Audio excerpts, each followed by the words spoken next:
बचपन से ही मैं अपनी माँ से महाकुंभ के बारे में सुनती आई हूँ। मेरी माँ बताती थी 144 साल में एक बार लगता है ये महाकुंभ। मुझे तो हमेशा यही लगता था कि जब तक ये 144 साल वाला महाकुंभ लगेगा मैं तो कब की मर खप जाऊंगी। लेकिन देखो किस्मत वाली हूँ, 88 साल की हो गई लेकिन अभी भी सही सलामत बैठी हूँ। अरे दादी, मरे आपके दुश्मन, अभी तो आप 10-20 साल और रहोगी। वीर की बात सुनकर दादी हंसने लगी। अरे नहीं बेटा, बहुत जी ली मैं। अब 10-20 साल और जीने की ना इच्छा बची है ना उम्र। तू मुझे बस इस महाकुंभ के दर्शन करवाने ले जा। कुंभ में नहा के जीवन भर के अपने सारे पापों से मुक्त होना चाहती हूँ मैं, ताकि जब ऊपर जाऊँ तो सीधा स्वर्ग का टिकट कटे मेरा। अरे दादी, आपने ऐसे कौन से पाप किए हैं जिसे धोने के लिए आपको महाकुंभ में डुबकी लगानी पड़े? बहुत ठंड हो रही है, यहीं पर गीजर में पानी गर्म करो और बाथरूम में डुबकी लगा लो। अरे चुप कर नालायक, जितना कह रही हूँ उतना सुन। अभी 2 महीना बाकी है, जल्दी से मेरी प्रयागराज जाने की टिकट करा ले। अभी 2 महीना बाकी है ना दादी, क्यों टेंशन ले रही हो आप? मैं कर दूंगा आपकी टिकट। अभी मुझे ऑफिस जाने के लिए लेट हो रहा है, मैं आपसे शाम में मिलता हूँ।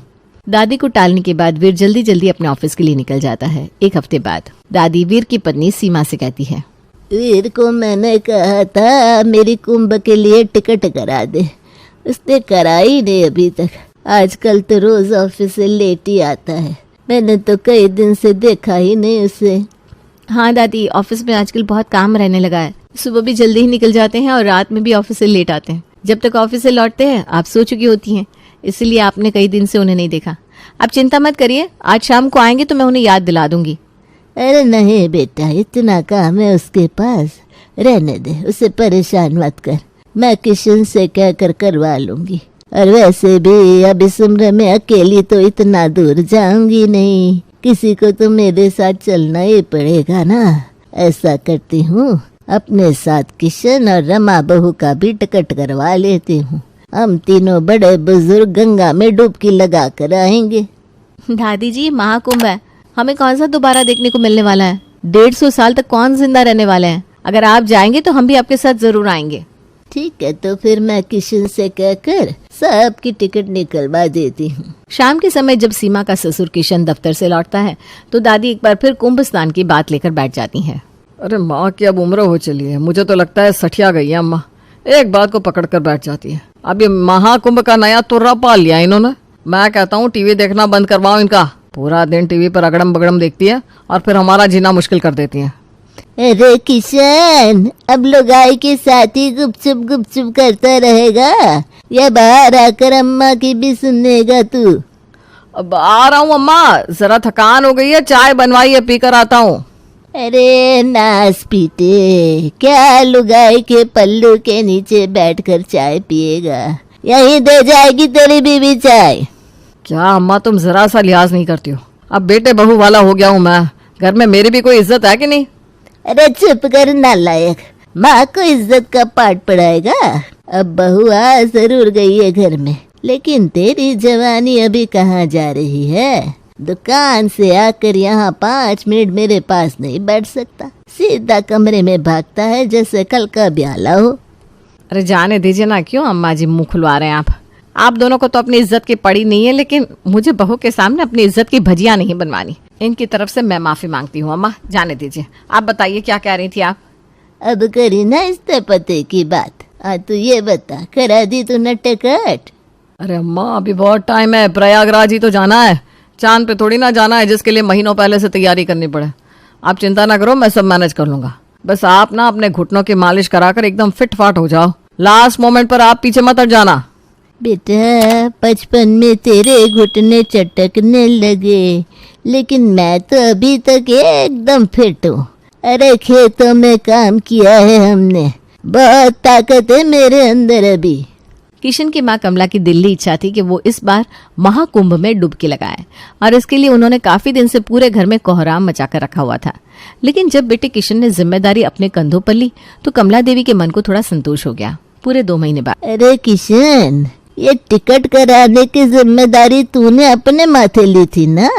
क्या बात है बेटा, पूरे 2 महीने बीत गए, महाकुंभ को शुरू हुए भी 3 दिन गुजर गए, तेरे मुंह से तो कुछ आवाज ही नहीं निकल रही। अब कुछ बोलेगा या ऐसे ही दही जमा कर बैठा रहेगा मुंह में?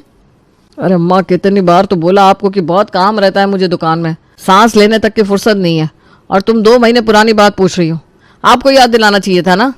अच्छा, बहुत काम रहता है तुझे। लुगाई को दिन में 2-2 बार फोन करना तो नहीं भूलता, माँ के काम कैसे भूल जाता है? देख किशन, कान खोलकर सुन ले, चाहे जो हो कुंभ मेला तो मैं जाकर रहूंगी, वरना मुझसे बुरा कोई न होगा। अरे अम्मा, क्यों बात बात पर फैलने लगती हो आप? अभी कर दे रहा हूँ ना आपकी टिकट। 2 मिनट लगता है आजकल टिकट में। अब ये आपका जमाना नहीं रहा कि लाइन में लगकर धक्के खाकर टिकट बुक होगा। यहाँ बटन दबाया और खट से टिकट। अरे ये तेरी पटर पटर कैंची की तरह चलती जुबान अचानक से रुक कैसे गई? जुबान को लकवा मार गया क्या? वो अम्मा, टिकट तो एक भी खाली नहीं है, अब टिकट बुक नहीं हो सकती। छोटी छोटी बातों पर मन भर खरी खरी सुनाने वाली कमला ने उस बात पर तो किशन और रमा को इतनी जली कटी सुनाई कि कान के पर्दों से खून बह निकला। पूरे घर में तानों का जलजला आ गया, लेकिन अम्मा के व्यंग बाण थे कि रुकने का नाम ही नहीं ले रहे थे। वो क्या कहते हैं ना, 105 भाषाओं में गाली देना कुछ ऐसा ही नज़ारा था इस समय कमला निवास का। जब लड़ाई झगड़ा और गुस्सा काम ना आया तो अम्मा ने चलाया अपना अगला और अचूक अस्त्र, सिंपथी अस्त्र। अगले दिन, बहू, मेरी तबीयत कुछ सही नहीं लग रही, आंखों के आगे बार बार अंधेरा छा रहा है। तेरे बाबूजी दिख रहे हैं, बार बार कह रहे हैं, बुढ़िया कितना जिएगी, अब चल मेरे साथ। हाय अम्मा, आप ऐसी बात ना करो, मेरा दिल बैठा जा रहा है। ऐसा क्या हो गया रात रात में? कुछ नहीं बेटा, बड़े बूढ़े कौन सा उम्र भर रहते हैं, आज नहीं तो कल जाना ही है मुझे। बस एक बात का मलाल रह गया मन में, जिस आस में इतनी लंबी जी गई वो ख्वाहिश पूरी ना हो सकी। बेटा, आखिरी ख्वाहिश मन में रख कर जाने का मतलब क्या होता है ये तू ना समझेगी। हाय राम, ये क्या पाप हो गया हमसे? ये तो है ही चिड़चिड़े और जहरीले। मुझे तो ख्याल रखना चाहिए था अम्मा का। ये तो कभी मन ही नहीं आया कि ये आपकी आखिरी इच्छा भी हो सकती है। अम्मा, आप फिक्र ना करो, मैं कुछ करती हूँ। अम्मा की बातें सुनकर रमा का मन बड़ा भारी हो गया था। जैसे ही रमा कमरे से बाहर गई, दादी ने एक आंख खोलकर पोत बहू सीमा की तरफ देखा। गई क्या? हाँ दादी जी गई। जबरदस्त परफॉर्मेंस दादी जी, मजा आ गया। अरे आपने ऐसी एक्टिंग करी है कि मम्मी जी 2 लाख की भी टिकट मिल रही होगी ना, तब भी बुक करा देंगी अब आपके लिए। अरे माँ, इनकी कच्ची गोली थोड़ी ना खेली है मैंने, कुंभ स्नान तो करके रहूंगी मैं। सुनिए जी, चाहे जो करिए लेकिन कुंभ तो हम जरूर जाएंगे। मैंने कह दिया मतलब कह दिया। ओ महारानी, तुम्हारे कह देने से ना टिकट मिलेगा ना होटल में कमरा। होटल में कमरा क्यों ना मिलेगा? आग लग गई है क्या सारे होटलों में? 10,000 का एक कमरे का 1 रात का चार्ज है। हमें 3 कमरे लेने पड़ेंगे। इतना दूर जाओगी, 2 दिन तो रुकना पड़ेगा। माँ से भाग दौड़ होने से रही। कहाँ पहुंच रहा है खर्च, कुछ समझ में आ रहा है तुम्हें? बस कह देने से सब नहीं होता। अम्मा की आखिरी इच्छा है और उन्होंने कहा कि अगर कुंभ नहीं तो प्रॉपर्टी भी नहीं, 1 फूटी कौड़ी नहीं देंगी हम लोगों को। दुकान भी अपने भतीजे मोंटू को देकर जाएंगी वो। देखो, ट्रेन की जगह बस से चल सकते हैं, लेकिन होटल का क्या करें ये बताओ। पति की बात सुनकर रमा कुछ देर के लिए शांत हो जाती है। एक उपाय है, मेरी दूर के रिश्ते की बहन है ना, वो प्रयागराज में रहती है, मैं उससे बात करती हूँ। मिलने के बहाने जाएंगे और मजे से कुंभ स्नान करेंगे। ना हींग लगेगी ना फिटकरी, रंग चोखा ही चोखा। होटल के 60,000 बचाने की खुशी में रमा अपनी बहन को फोन घुमा देती है। राम राम कल्लो जीजी, कैसी हैं आप? बड़े दिन से याद आ रही थी आपकी। कल तो आपके बारे में अपनी बहू को बता रही थी और उसके बाद जो हिचकी लगी मुझे, क्या ही बताऊं। सच्ची बहुत साल हो गए आपको देखे। वैसे अभी प्रयागराज का मौसम कैसा है? मौसम तो ठीक है रमा, लेकिन मूड मेरा बड़ा खराब चल रहा है आजकल। आजकल रिश्तेदार सब मतलब के यार हो गए, एक के बाद एक रिश्तेदारों की लाइन से लग गई है, जिससे देखो रिश्तेदारियां निकाल कर मुंह उठाकर चला आ रहा है। क्या बात कर रही हो? लेकिन ऐसा क्यों? अरे वही महाकुंभ लगा है ना इधर, हर कोई लगा है जुगाड़ में कि बिना खर्च के अमृत स्नान का पुण्य मिल जाए। एक बात बता, मन में इतना छल कपट रख कर कुंभ स्नान का क्या ही फायदा मिलेगा किसी को? तो विश्वास नहीं करेगी, अभी कलकत्ता वाली मौसी गई है और पता है जाते हुए मेरे पोते के हाथ में 10 रुपए पकड़ा गई। अरे अरे, मुझे तो पता ही नहीं था कि उधर कुंभ चल रहा है। ठीक बोल रही हो आप। लोग मौका ढूंढते रहते हैं आजकल दूसरे को परेशान करने का। अरे तू छोड़ना इन मुफ्तखोर रिश्तेदारों को। तू बता, अचानक जीजी की याद कैसे आ गई तुझे? वो जीजी बस आपसे मिलने की इच्छा हो रही थी तो सोचा मिलाते हैं। ठंड के मौसम में घूमने का अलग ही मजा होता है। गर्मियों में तो मेरा नुक्कड़ तक जाने को भी दिल नहीं करता। अच्छा, आ जाना, क्या प्रॉब्लम है? कल्लू से कंफर्म करने के बाद रमा खुश होकर पति को बताती है। देखिए, रहने का इंतजाम तो हो गया है, लेकिन मैंने उसे सच नहीं बताया कि हम उससे मिलने नहीं बल्कि कुंभ मेले के लिए आ रहे हैं। कुंभ दर्शन करने वालों से तो वो पहले से ही उखड़ी बैठी थी। उन्हें बता देती कि मैंने भी इसीलिए फोन किया है तो मुंह की खानी पड़ती। अरे ठीक है ना, फिर हम लोग वहां जाकर नाटक करेंगे कि हमें कुंभ नहीं जाना, और फिर बातों बातों में बहाने से स्नान करके आ जाएंगे। बिना खर्च के सब मैनेज हो जाएगा।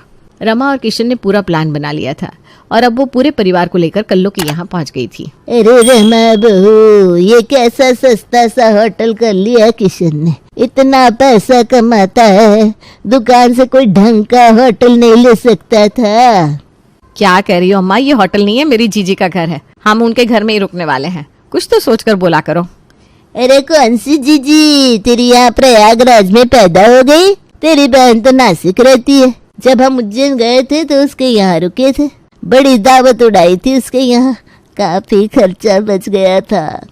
अम्मा क्या कर रही हो, चुप रहो ना। ये वो जीजी नहीं है, दूसरी जीजी है, आप समझाइए ना इन्हें। अम्मा क्यों गोड़ गोबर किए दे रही हो, थोड़ा चुप रहो ना। खैर, किसी तरह अम्मा को चुप कराकर सभी लोग अंदर आते हैं। फिर कल्लो सभी के लिए चाय नाश्ता लगाती है। अगले दिन, मौसी जी लाइए, आपके पैरों की तेल मालिश कर देती हूँ मैं। हाय, कितनी प्यारी बहू है रमा तेरी, सूरज सिरत दोनों से हीरा। अच्छा, आजा कर दे मालिश। मौसी जी रुकिए, पहले आपके लिए चाय बना कर लाती हूँ। आप चाय पीते हुए मालिश कराना तो आपको बोरियत नहीं होगी। सीमा मालिश करते हुए कल्लू से बातें करने लगती है। मौसी जी, आपके यहाँ क्या क्या है घूमने के लिए? आप बताइए, मैं आपको घुमा कर लाऊंगी। अरे बेटा, ऐसा कुछ खास नहीं है, और मैं तो उम्र भर से यहीं रह रही हूँ, सब घुमा हुआ है मैंने। फिर भी मौसी जी, कुछ तो खास होगा। हाँ, वो लगाए ना अभी संगम पर कुंभ मेला, फिलहाल तो सबसे खास वही है। अच्छा, कुंभ मेला का नाम तो मैंने भी सुना है। अच्छा होता है क्या? अच्छा, ऐसा करते हैं, कल शाम को मैं गाड़ी बुक कर देती हूँ, तुम्हें घुमा लाएगा। खुद अपनी आंखों से देखो कैसा होता है, क्या होता है, फिर बताना कैसा लगा। मौसी जी, ऐसे क्या फायदा जाने का, पता नहीं कैसा होगा। आप चलेंगी तो ही मैं जाऊंगी। हाँ अच्छा, मैं भी चलूंगी। आप खुश? रात को कमरे में, अरे सीमा बहू, तूने तो ऐसा तीर चलाया जाकर खट से बिल्कुल निशाने पर जा लगा। मैं तो सोच सोच कर परेशान थी क्या बहाना बनाकर कुंभ घूमने जाऊं, और तूने तो खुद जीजी के हाथों ही अपने लिए गाड़ी बुक करवा दी। ये हुई ना रमा की बहू वाली बात। रमा की बहू वाली नहीं, इससे कहते हैं 100 सुनार की 1 लुहार की। तुम लोग क्या गोल गोल बातें कर रहे हो, मुझे समझ में ही नहीं आ रहा। दादी, आप बस कुछ बोलना नहीं, चुपचाप पहले कुंभ में डुबकी लगाओ, बाकी बातें बाद में बताएंगे। मतलब तुम लोग मिलकर उस कल्लो को पागल बना रहे हो। उसे पता ही नहीं था कि हम लोग यहाँ उससे मिलने नहीं बल्कि कुंभ में डुबकी लगाने आए हैं। तभी मैं कहूँ, ये अचानक से प्रयागराज में कौन सी जीजी पैदा हो गई इस बहू की। अरे अम्मा, सही बताऊं तो मुझे खुद याद नहीं था कि प्रयागराज में कल्लू जीजी भी रहती है। मैं तो खुद आखिरी बार अपने भतीजी की शादी में मिली थी इनसे, शक्ल भी भूल गई थी। वो तो भला हो सोशल मीडिया का, वहाँ से इनकी सारी डिटेल निकाली मैंने, और फिर क्या, आ गए यहाँ। आपको पता भी है, होटल के कमरे 10-12 हज़ार से कम के नहीं मिल रहे थे। तो तुम मुझे पहले ही बता देती ना। चलो, जो कर रही हो सब ठीक कर रही हो। अब तो कल कुंभ में डुबकी लगाने की तैयारी बना लो। एक बार कुंभ स्नान हो जाए फिर हम अपने घर को चले। ठीक कह रही हो अम्मा, हम कौन सा यहाँ पर बसने आए हैं, बस कुंभ दर्शन करने आए हैं। कल फिर रात की ही बस पकड़ लेंगे। इधर रमा का पूरा परिवार कल्लो के साथ चली हुई चाल के बारे में बात करके मजे ले रहा था। उधर दरवाजे पर खड़े होकर कल्लो ने रमा की पूरी बात सुन ली थी।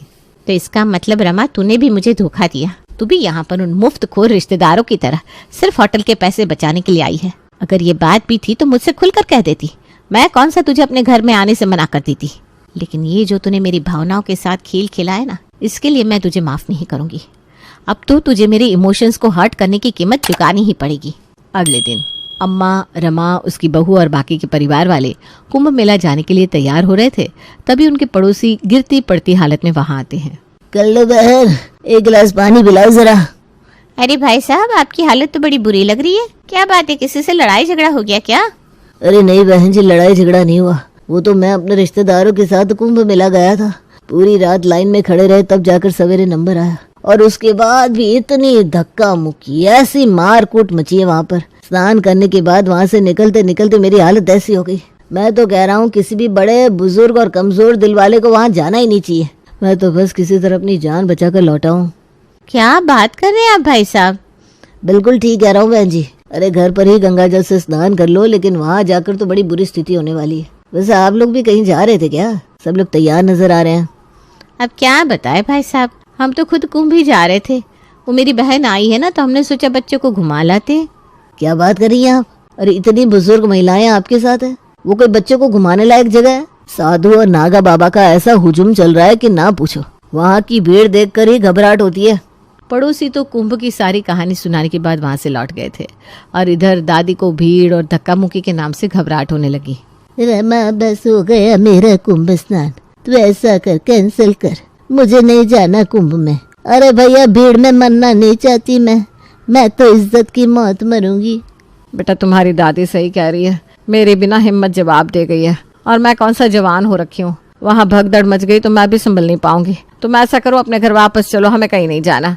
पड़ोसी से आंखों देखा हाल सुनाने के बाद सभी की इच्छा दम तोड़ गई थी और इस तरह बिना कुंभ के दर्शन किए बेचारे सभी लोग वापस अपने घर की ओर लौट जाते हैं। मेरे साथ शतरंज खेलने चली थी ना तू रमा, ये देख, इससे कहते हैं शह और माल। प्रयागराज तक पहुंचकर भी कुंभ में डुबकी नहीं लगाने दी मैंने तुझे। आगे से किसी के साथ छल कपट करने से पहले 100 बार सोचेगी तू। अगले दिन रमा, जरा इधर तो देख, टीवी में दिखा रहे हैं प्रयागराज में कुंभ मेले की बहुत अच्छी व्यवस्था कर रखी है। न कोई भीड़ है न भगदड़। और तेरी बहन का पड़ोसी कह रहा था वहाँ भगदड़ मची पड़ी है। रमा को भी कुछ समझ में नहीं आ रहा था। तभी रमा ने सोशल मीडिया पर कल्लो जीजी को कुंभ में डुबकी लगाते हुए फोटो देखी तो वो सारा माजरा समझ गई। कोई भगदड़ नहीं थी वहाँ, हम जीजी के साथ खेल खेलने चले थे और उन्होंने हमारे साथ ही चाल खेल दी।